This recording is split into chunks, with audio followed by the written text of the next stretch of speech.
যাই হোক, আল্লাহ রাসূল সাল্লাল্লাহু আলাইহি সাল্লাম বিষয়গুলোকে কতটা কঠোর বলেছেন, দু একটি হাদিস আপনার নিকট অনুবাদ করলে আপনি বুঝতে পারবেন।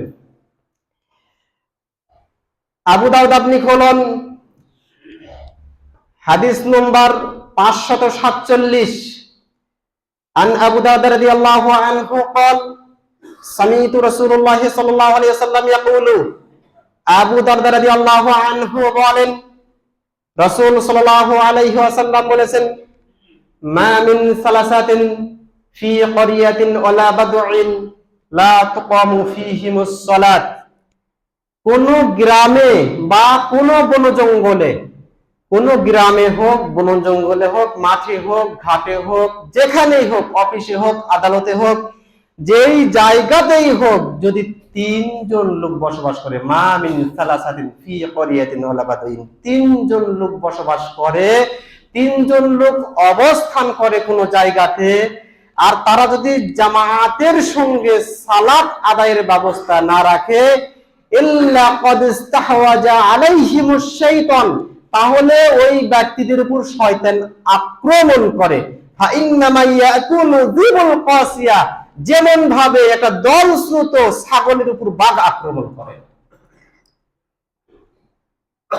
যারা অ্যানিমাল চ্যানেল দেখেছেন তারা বলতে পারবেন যে একটা দল বেঁধে হয়তোবা গরু যাচ্ছে বা হরিণ যাচ্ছে, বাঘ কিন্তু দলে গিয়ে আক্রমণ করে না, সে উট পেতে বসে থাকে কখন একজন ভিংটি হয়ে চলে আসবে বা কে পিছনে পড়েছে। যখনই কাউকে দেখবে যে দল থেকে দূরে সরে এসেছে, তখন তার উপর গিয়ে আক্রমণ করবে এবং তাকে খেয়ে ফেলবে। আল্লাহ রাসূল বলতেছেন, কোন বন জঙ্গলে হোক, গ্রামে হোক, অফিসে হোক, আদালতে হোক, মাঠে হোক, ঘাটে হোক, যেই স্থানে হোক না কেন, তিনজন লোক বসবাস করার শর্তে তারা জামাতে সালাত আদায় করবে না, এই ব্যবস্থা যদি না রাখে, তাহলে শয়তান তাদের উপর ওইভাবে আক্রমণ করে যেইভাবে দলশ্রুত ছাগলের উপর শয়তান আক্রমণ করে। ফালাইকা বিল জামাত, সুতরাং তোমরা জামাতকে আঁকড়িয়ে ধরো। এরপর আপনি আবু দাউদ খুলুন, 550 নম্বর হাদিস। আব্দুল্লাহ ইবনে মাসউদ রাদিয়াল্লাহু আনহু قال, আব্দুল্লাহ ইবনে মাসউদ রাদিয়াল্লাহু আনহু বলেন, হাফিজু আলা হাউলাইস সালাওয়াতিল খামস হাইসু ইউনাদা বিহিন্না, তোমরা আজানের সাথে 5 ওয়াক্ত সালাতকে যথাসময়ে আদায় করবে, তোমরা আজানের সাথে সাথে 5 ওয়াক্ত সালাতকে সঠিকভাবে তোমরা হেফাজত করবে।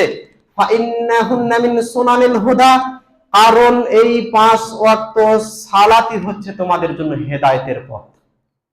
ওয়া ইন্নাল্লাহা শারা'a লিন-নবী সাল্লাল্লাহু আলাইহি ওয়াসাল্লাম সুনানাল হুদা, আল্লাহ তাআলা তার নবী মুহাম্মদ সাল্লাল্লাহু আলাইহি সাল্লামকে হেদায়েতের এই পথটি দেখে দিয়েছেন। মানুষ হেদায়েত হওয়ার সর্বপ্রথম একটি পথ জামাআতে সালাত। এটি আল্লাহ রাসূলকে আল্লাহ তাআলা শিখিয়ে দিয়েছেন, আল্লাহ রাসূলকে আল্লাহ তাআলা জানিয়ে দিয়েছেন, শুনো, 5 ওয়াক্ত সালাতই হচ্ছে তোমাদের জন্য হেদায়েতের পথ। তুমি নবী মুহাম্মদ সাল্লাল্লাহু আলাইহি সাল্লাম, তোমাকেও আমি এই পথই দেখে দিলাম যে এই পথের মাধ্যমে তোমরা হেদায়েত প্রাপ্ত হবে। এরপর আল্লাহ রাসূল সাল্লাল্লাহু আলাইহি সাল্লাম, এরপর আব্দুল্লাহ ইবনে মাসউদ রাদিয়াল্লাহু আনহু তিনি বলতেছেন যে ওয়ালাকাদ রাআইতুনা,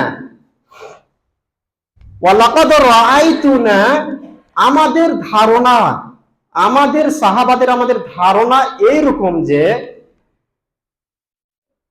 ওয়ালাকাদ রাআইতুনা ওয়া মা ইয়াতাখাল্লাফু আনহা ইল্লা মুনাফিকুন বাইনান নিফাক, আমাদের ধারণা, আমাদের সাহাবাদের ধারণা হচ্ছে যে সুস্পষ্ট মুনাফিক ব্যতীত কেউ জামাত হতে অনুপস্থিত থাকে না।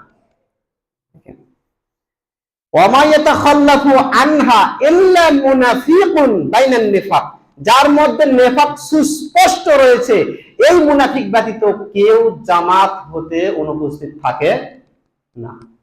সাহাবাদের কোন সাহাবাদের কথা। এরপর তিনি বলতেছেন ওয়ালাকাদ রাআইতুনা ওয়া আন্নার রাজুলা লা ইউহাদা বাইনার রাজুলাইনি হাত্তা ইউকামা বিস-সাফি, শুনো, আমরা আমাদের মাঝে এমন ব্যক্তিকেও দেখেছি যে ব্যক্তি দুজনের কাঁধের উপর ভর করে মসজিদে আসতো এবং তাকে কাতারে দাঁড় করিয়ে দেওয়া হতো।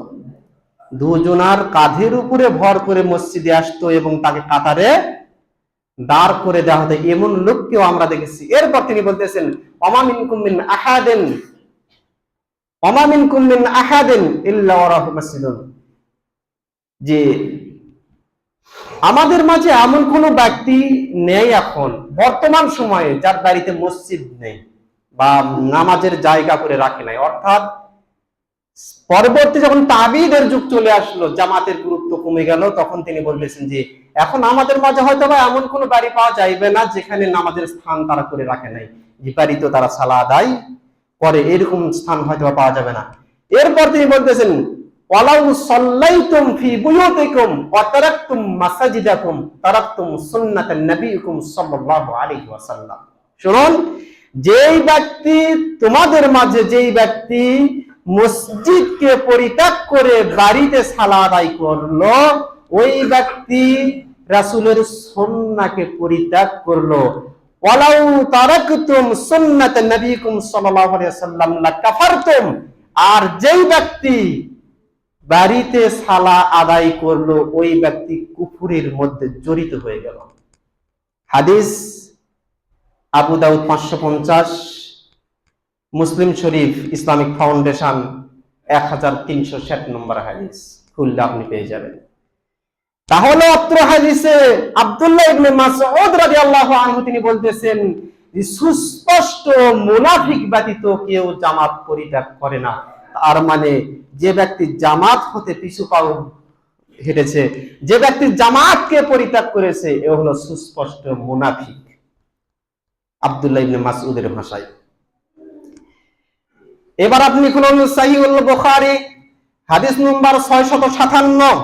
আন আবু হুরায়রা রাদিয়াল্লাহু আনহু قال, আবু হুরায়রা রাদিয়াল্লাহু আনহু বলেন, রাসূল সাল্লাল্লাহু আলাইহি ওয়াসাল্লাম বলেছেন, লাইসা সালাতুন আসqala আলাল মুনাফিকিনা মিনাল ফাজর ওয়াল ইশা'i, মুনাফিকদের নিকটে ফজর এবং ইশার সালাতের চেয়ে ভারী আর কোনো সালাত নেই।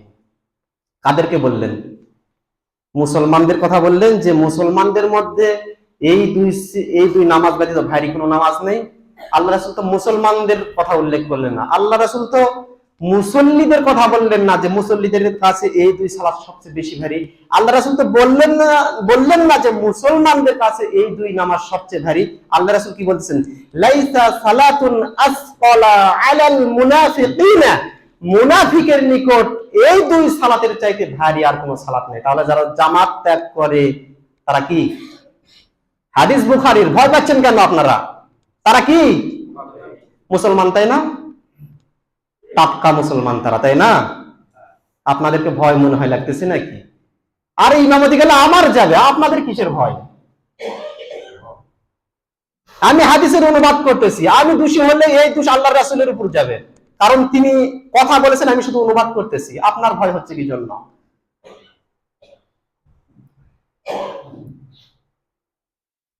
আল্লাহ রাসূল বলতেছেন যে মুনাফিকদের উপরে ফজর এবং ইশার সালাতের চাইতে ভারী আর কোনো সালাত নেই। ওয়ালাউ ইয়ালামুনা মা ফিহিমা লা আতাউহুমা ওয়ালা হাবওয়ান। আল্লাহ রাসূল বলতেছেন এই দুই নামাজের যদি গুরুত্ব, ফজিলত, কল্যাণ যদি তারা জানতো, হামাগুড়ি দিয়ে হলেও তারা জামাতে অংশগ্রহণ করত। হামাগুড়ি বোঝেন না? ছোট্ট বাচ্চা এখন হাঁটতে শিখেই নাই, থাপথুপ করে মাটিতে হামাগুড়ি দিয়ে হাঁটতেছে, এইরকম হামাগুড়ি দিয়ে হলেও এই দুই নামাজের জামাতে তারা অংশগ্রহণ করতো, যদি এর ফজিলত তারা বুঝতো। কত ফজিলত! তাহলে এরপরে আল্লাহ রাসূল সাল্লাল্লাহু আলাইহি ওয়াসাল্লাম বলতেছেন, লাকাদ হামামতু আন আমুরাল মুআজ্জিনিনা ফায়ুকিমা, আমি ইচ্ছা করছিলাম যে, আমার মনে ইচ্ছা হচ্ছে যে আমি মুয়াজ্জিনকে বলি তুমি একটু ইকামত দাও। সুম্মা আমুরার রাজুলান ইয়াউমুন নাস, অতঃপর আমাদের মধ্যে কোন ব্যক্তিকে বলি তুমি লোকদের জন্য ইমামতি করো। সুম্মা আখরাজা শুআলাম মিনান নার ফায়ুহাররিকা আলা মান লা ইয়াখরুজু ইলা সালাতি বাদু, এরপরে আমি নিজ হাতে একটি আগুনের মশাল জ্বালাই এবং যারা জামাতে উপস্থিত হয়নি তাদের উপরে আগুন জ্বালিয়ে দিই। কথাটা কত বড় দেখেন তো, বুখারীর হাদিস। যে যারা জামাতে অংশগ্রহণ করেনি, আমার মনে ইচ্ছা হচ্ছে, আল্লাহ রাসূল বলতেছেন, আমার মনের ইচ্ছা হচ্ছে যে যারা জামাতে অংশগ্রহণ করেনি, আমি মুয়াজ্জিনকে বলি তুমি ইকামত দাও, অন্য কাউকে বলি তুমি ইমামতি করো, আর আমি গিয়ে ওদের বাড়ি ঘরকে জ্বালিয়ে দিয়ে আগুন দিয়ে। তাহলে কত বড় কথা আল্লাহ রাসূল বলেছেন, কত গুরুত্ব জামাতে সালাত আদায় করা।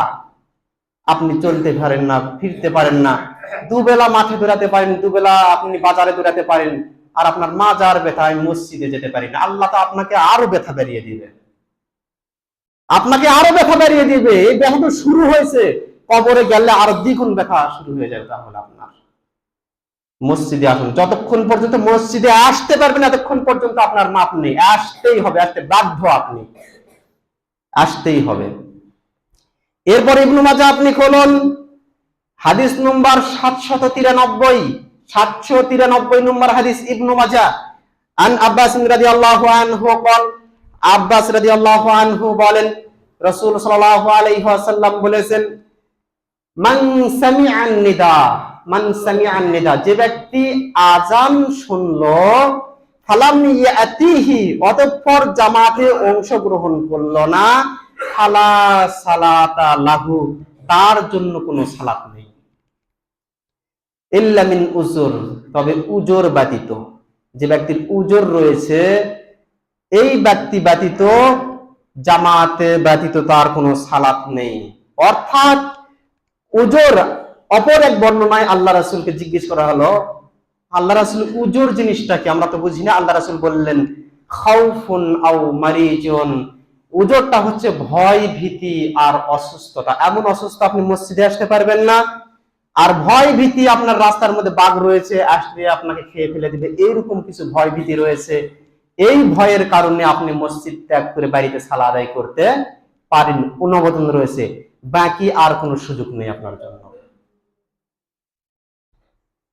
এই হাদিসটা যদি আপনাকে পরিষ্কারভাবে বুঝাতে পারি, তাহলে ইনশাআল্লাহ আজকের খুতবা সফল হবে। আপনি একটু স্মরণ করুন, আল্লাহ রাসূল বলেছেন, মান সামিআন নিদা, যে ব্যক্তি আযান শ্রবণ করলো, ফালাম ইয়াতিহি, অতঃপর জামাতে অংশগ্রহণ করলো না, ফালা সালাতা লাহু, তার জন্য কোনো সালাত নেই। যেরকম আমরা শব্দ বলি লা ইলাহা ইল্লাল্লাহ, তাই না? লা ইলাহা, কোনো ইলাহ নেই, সবগুলো ডিলিট, একদম অল ফর ডিলিট ফরম্যাট, একবারে সবকিছু ডিলিট। এখানে বলা হচ্ছে ফালা সালাতা, কোনো সালাত নেই, লাহু, ওই ব্যক্তির জন্য, ওই ব্যক্তির জন্য কোনো সালাত নেই, ইল্লা, যেরকম লা ইলাহা, কোনো ইলাহ নেই, ইল্লাল্লাহ, আছে শুধু একমাত্র কে, আল্লাহ। হরফে ইস্তিসনা দ্বারা পূর্বের হুকুমকে পরিবর্তন করা হচ্ছে। আল্লাহ রাসূল এই হাদিসে বলতেছেন যে লা সালাতা লাহু, ওই ব্যক্তির জন্য সালাত নেই, ইল্লা, তবে হ্যাঁ রয়েছে, মিন উযর, যে ব্যক্তি উযর রয়েছে, যে ব্যক্তির উযর রয়েছে, এই ব্যক্তির বাড়িতে সালাত রয়েছে, এই ব্যক্তি ছাড়া আর কারো সালাত নেই। এবার মনে করেন আপনি খিদ্রকালকাপুর গ্রামের মাদ্রাসাতে আপনি চাকরি করেন, এবার যদি আপনি মাদ্রাসায় না এসে বাড়িতে যদি দুইজন ছাত্রকে ডেকে নিয়ে পড়ান, চাকরি থাকবে না যাবে? আমি ইমাম, এখানে এসেছি ইমামতি করি, আমি যদি এখানে সালাত আদায় না করে আমি যদি বলি বাড়িতে আমি সালাত পড়ে নিয়েছি, তোমরাও পড়ে নাও, আমার চাকরি কি থাকবে? থাকবে না, তাই না? এই কথা আমরা খুব ভালো করে বুঝি।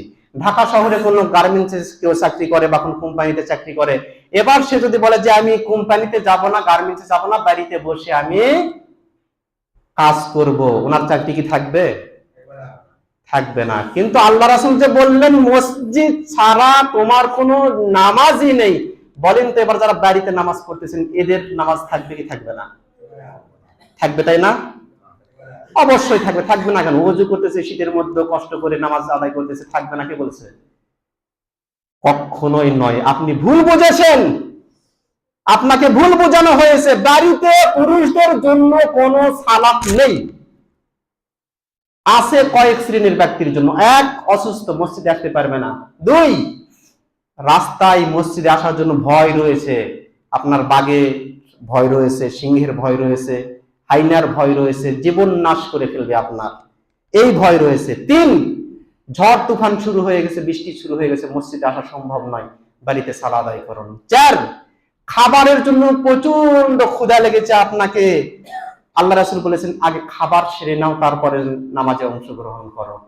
পাঁচ, আপনার কি যেন আরেকটি রয়েছে, স্মরণ হচ্ছে না, যে পেশাব পায়খানার চাপ দিয়েছে আপনাকে, আল্লাহ রাসূল বলতেছেন আগে তুমি ওটি সেরে নাও, তারপরে জামাতে অংশগ্রহণ করো, যদি পাও তাহলে অংশগ্রহণ করো। এই কয়েকটি 5টি কারণ হাদিসের মধ্যে পাওয়া যায়। এই 5টি কারণ ছাড়া জামাত পরিত্যাগ করার বিধান পুরুষদের জন্য নাই। আমি চ্যালেঞ্জ করলাম, গত সামনে জুমার নামাজের পর আপনার সঙ্গে আবার কথা হবে, আপনি দলিল থাকলে আমার সামনে পেশ করবেন ইনশাআল্লাহ। 1 সপ্তাহ সময় আপনাকে দিলাম, আপনি শুধু প্রমাণ করবেন যে পুরুষদের জন্য এই ওজর ব্যতীত বাড়িতে নামাজ জায়েজ রয়েছে, আপনি প্রমাণ করবেন। একটি দলিল আপনার কাছে চাচ্ছি, আপনাকে চ্যালেঞ্জ করলাম আমি। 1 সপ্তাহের মধ্যে আর কোনো কথা হবে না, 1 সপ্তাহ পর এখানেই কথা হবে আপনার সঙ্গে। যদি প্রমাণ করতে পারেন, সব কথাগুলো আমি পাল্টিয়ে ফেলে আপনাদের কাছে আমি ক্ষমা চেয়ে আমি নিব, যে কথাটি আমি ভুল বলেছিলাম। ইনশাল্লাহ পাবেন না। এবার আপনি বলতে পারেন যে ন্যায়কে বলেছে, আপনি তো গত জুমায় বলেছিলেন যে সালাতুল জামাআতে তাফজিলু সালাতুল ফারদ ব25 দারাজাতান ওয়া ফি রিওয়ায়াতি ব27 দারাজাতান। কোন ব্যক্তি যদি একাকী সালাত আদায় করে, তাহলে কোন ব্যক্তি যদি জামাতে সালাত আদায় করে, তাহলে একাকী সালাত আদায়ের চেয়ে 25 গুণ 27 গুণ সওয়াব বেশি। যদি বাড়িতে সালাত আদায় নাই করা যায়, তাহলে এত গুণ সওয়াবের কথা কেন বলা হলো? হ্যাঁ, বাড়িতে ওই ব্যক্তির জন্যই সালাত, যে ব্যক্তির উজর রয়েছে, ওই ব্যক্তি যে পরিমাণ নেকি পাবে, আপনি জামাতে অংশগ্রহণ করলে তার চেয়ে 25 বা 27 গুণ সব বেশি পাবেন। সুস্থ মানুষের জন্য নয়, সুস্থ মানুষের জন্য কোনো অপশন নেই। তাহলে যে কোনো মূল্যে আজান শুনেছেন, আপনাকে মসজিদে এসে সালাত আদায় করতে হবে। আর একটি মসজিদে একটি জামাত হবে। কয়টি বললাম? একটি জামাত হবে। আপনি দোকানপাটে এখানে ওখানে বসে, যাই হোক, আমরা 3-4 জন 5 জন বসে আছি, জামাত হয়ে যাক, পরে আরেক জামাত আমরা করব, আপনার ওই নামাজ হবে না। মূল নামাজ একটি। এবার কোন বিপদে আপনি যানবাহনে রয়েছেন, কোন মসজিদ পেয়ে গেছেন, নামাজ হয়ে গেছে আধা ঘন্টা আগে, এখানে আপনি জামাত করে আদায় করেন, কোনো সমস্যা নেই। মসজিদের লোক ধরতেছে না, কোন রকমই সম্ভব নয়, হয়তো বা দ্বিতীয় জামাত সম্ভব হতে পারে। কিন্তু কোন কারণ ছাড়াই আপনি বসে থেকে গল্প গোজব মিটিং ফিটিং সবকিছু করে আপনি বলবেন যে আধা ঘন্টা পরে আমরা 5-7 জন এসে জামাত করব, এই জামাত আপনার হবে না। মূল জামাত মসজিদে একটি হবে। উজর থাকলে ওই ব্যক্তিরা আবার জামাত করতে পারে, কিন্তু কোনো কারণ ছাড়া বসে থেকে হেলায় ঠেলায় সময় কেটে দিয়ে আবার এসে জামাত করবে, ওই জামাত তাদের হবে না। যাই হোক, আজান শুনেছেন, আপনাকে সালাত আদায় করতে হবে। মসজিদ বাড়ি হতে অনেক দূরে, চেষ্টা করুন মসজিদে আসার। যদি নাই পারেন, ওখানে মসজিদ প্রতিষ্ঠা করতে হবে আপনাকে। আমরা বলে থাকি যে ক্ষিদ্র কালকাপুর গ্রামে একটা মসজিদ, এটা আমাদের গর্ব। আমি বলি এটা আমাদের গর্ব নয়, আমি মনে করি এটা আমাদের গর্ব নয়। কি জন্য? মনে করেন ভাট্টিপাড়া গ্রাম, পাড়া, ওই পাড়া থেকে লোকজন এখানে নামাজ পড়তে আসতে পারে না, অনেকে ইচ্ছা থাকা সত্ত্বেও পারে না। আজান শুনে আসতে আসতে জামাতি দিক হয়ে বসে থাকবে, পারবে না। কাজেই ওনাদের উপর একটি মসজিদ তৈরি করা ওয়াজিব হয়ে গেছে। ওয়াজিব হয়ে গেছে, আমি ওয়াজিব বলে গেলাম, ওয়াজিব হয়ে গেছে। ওনাদের মসজিদে কি তৈরি করতে হবে, ওয়াক্তিয়া মসজিদ। কি জন্য ওনারা মসজিদে আসতে পারে না? ওখান থেকে মসজিদ একটা ওখানে তৈরি করতেই হবে।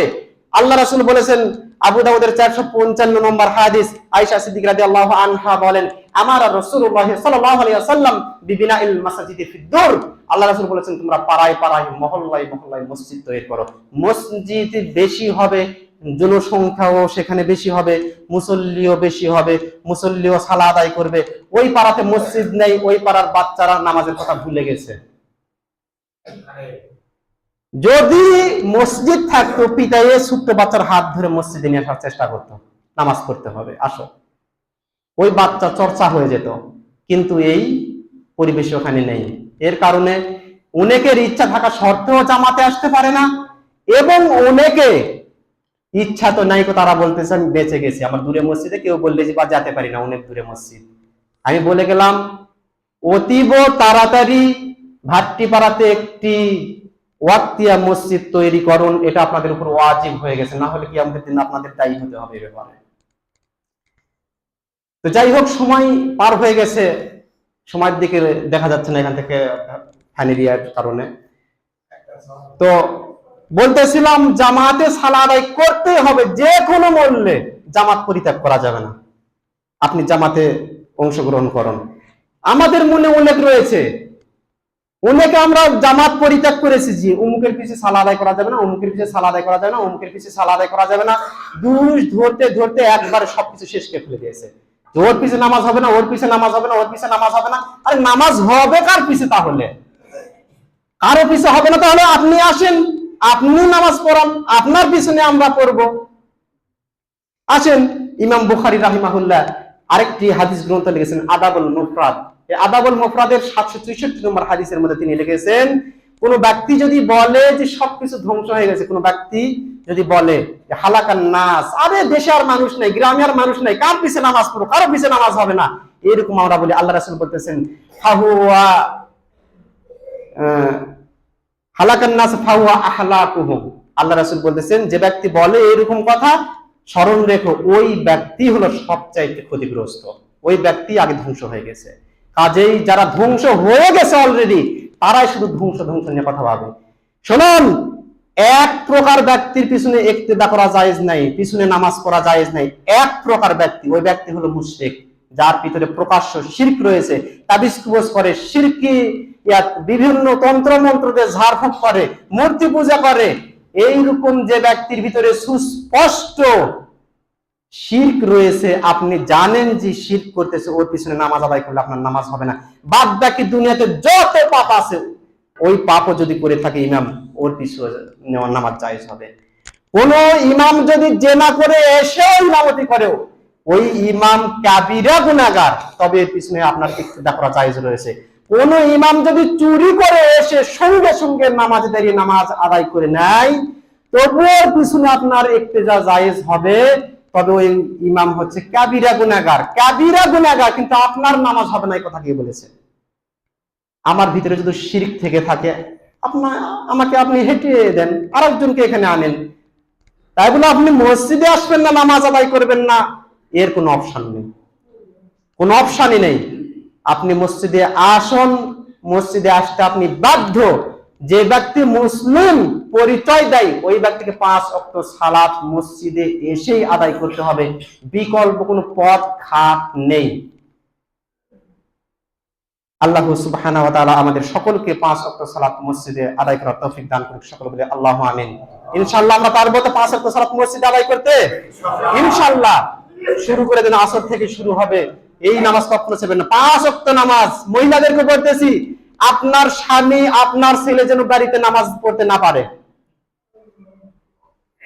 জোর করে হলেও মসজিদে পাঠিয়ে দিবেন।